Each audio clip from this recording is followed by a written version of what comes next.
جو ناک پر چشمہ ٹکائے انہماک سے لیکچر دے رہے تھے۔ اس نے بیگ اتار کر سینے سے لگاتے تھوک نگلا اور چہرے پر معصوم سی مسکراہٹ سجائے ان سے اندر آنے کی اجازت طلب کی۔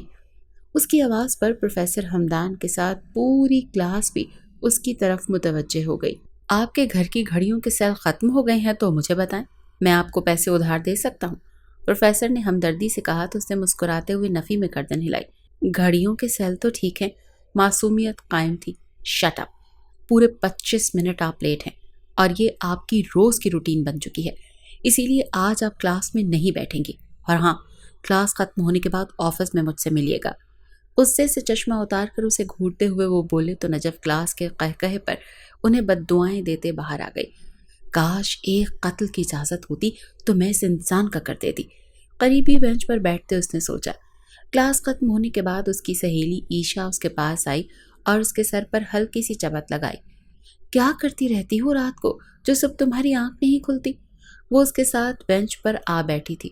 اپنی اذیت کو ایک سلیپ پیرالائسس میں لفظ بیان کرتے اس نے مقابل کو بات سمجھائی۔ یار کب نکلو گی تم اس تکلیف سے؟ سائیکالوجسٹ سے رابطہ کیا؟ عیشا نے نرمی سے اس کے چہرے کو دیکھتے ہوئے کہا۔ نہیں، اور میں کوئی کمزور بیچاری سی لڑکی نہیں ہوں جو ذرا سی بات پر ماہر نفسیات کے پاس چلی جاؤں۔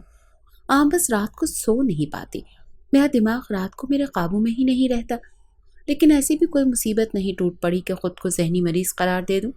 اس کی بات کا برا مناتے نجف پھٹ پڑی۔ اچھا چھوڑو، ابھی تم پروفیسر ہمدان سے مل لو، وہ تمہارا ہی انتظار کر رہے ہوں گے۔ ویسے ایک بات سوچنے کی ہے کہ اس انسان کو پروفیسر کس نے بنایا؟ یقیناً وہ بھنگ پی کر سو رہا تھا، تبھی ان جیسے فضول آدمی کو استاد بنا دیا، ورنہ قسم سے ان کی پرسنالٹی جلاد جیسی ہے۔ وہ بولتے ہوئے اٹھی تو عیشا کا قہقہا فضا میں بلند ہوا۔ پوری یونیورسٹی کے سب سے قابل پروفیسر ہیں اور روب تو ان کی شخصیت کا حصہ ہے۔ باقی یار غلطی تمہاری ہے، اب تم روز دیر سے آؤ گی تو ڈانٹ تو پڑے گی نا۔ وہ دونوں پروفیسر ہمدان کے آفس کی طرف چل پڑی تھی۔ لیکن میں کلاس کی ٹاپر ہوں، کچھ تو خیال کرنا چاہیے تھا سر کو، وہ بولی اور آفس پہنچ کر پروفیسر ہمدان کی اجازت سے اندر داخل ہوئی۔ جی مس نجف، وہ اس کی طرف متوجہ ہوئے۔ نجف سر جھکائے کھڑی تھی۔ آپ کو کوئی ذاتی مسئلہ ہے؟ سوال و جواب کا سلسلہ شروع ہوا۔ نہیں، اس نے نظریں اٹھا کر پروفیسر کو دیکھا۔ کوئی ذہنی مسئلہ؟ دوبارہ سوال کیا گیا۔ میں آئندہ جلدی آنے کی کوشش کروں گی سر، آئی ایم سوری، اس نے مجبوراً معافی مانگی۔ کل سے اگر دیر ہوئی تو میں آپ کے سینشنل مارکس میں سے 5 نمبر کاٹ لوں گا۔ دیکھیں نجف، ذہین ہونے کا مطلب یہ نہیں ہوتا کہ انسان محنت کرنا چھوڑ دے۔ یہ لاپرواہ رویہ انسان کی ذہانت کو پیروں تلے روند کر زندگی میں ناکام بنا دیتا ہے۔ اسی لیے سنجیدہ ہو جائے، ورنہ نقصان آپ کا اپنا ہوگا۔ سختی سے کہتے انہوں نے آخر میں نرمی سے سمجھایا تو نجف نے سر ہلایا۔ ویری گڈ، اب آپ جا سکتی ہیں، اور مڈس میں اچھی کارکردگی تھی آپ کی۔ اسے جانے کی اجازت دیتے پروفیسر ہمدان نے خبر دی تو وہ شکریہ ادا کرتے باہر نکلی۔ باہر نکل کر سر جھٹکتے اس نے کلاس روم کی طرف قدم بڑھائے۔ صبح کی روشنی نے آسمان سے زمین تک کا سفر طے کرتے ہوئے لوگوں کو بیدار کیا تو ارحام ملک کے چہرے پر پانی کے بہاؤ نے اسے جاگنے پر مجبور کر دیا۔ ہائے اللہ، سیلاب آ گیا ہے کیا؟ بوکھلا کر آنکھیں کھولتے وہ اپنی جگہ سے اچھلا تو سامنے دادی نظر آئیں۔ سیلاب، آندھی اور طوفان تو اسی دن آ گیا تھا جس نے تم جیسے ڈھیٹ انسان نے دنیا میں قدم رکھا تھا۔ اپنی چھڑی سے اس کا کمبل کھینچتے دادی نے اس کی بے عزتی کی تو اس نے کان میں انگلی ڈالی۔ اوف دادی، میرے کان میں پانی چلا گیا ہے، اب اگر کان کا آپریشن کروانا پڑا تو میں آپ کا گردہ بیچ کر ہی کرواؤں گا نا، اس نے کہا اور دوبارہ لیٹ گیا۔ اٹھ جائیں بھائی، آپ کی وجہ سے دادی پوری رات جاگتی رہی ہیں۔ مناہل چائے کا کپ لیے اندر داخل ہوئی۔ کیوں، میرے لیے چاند سی دلہن ملنے کا وظیفہ کر رہی تھی؟ اس نے دلچسپی سے پوچھا۔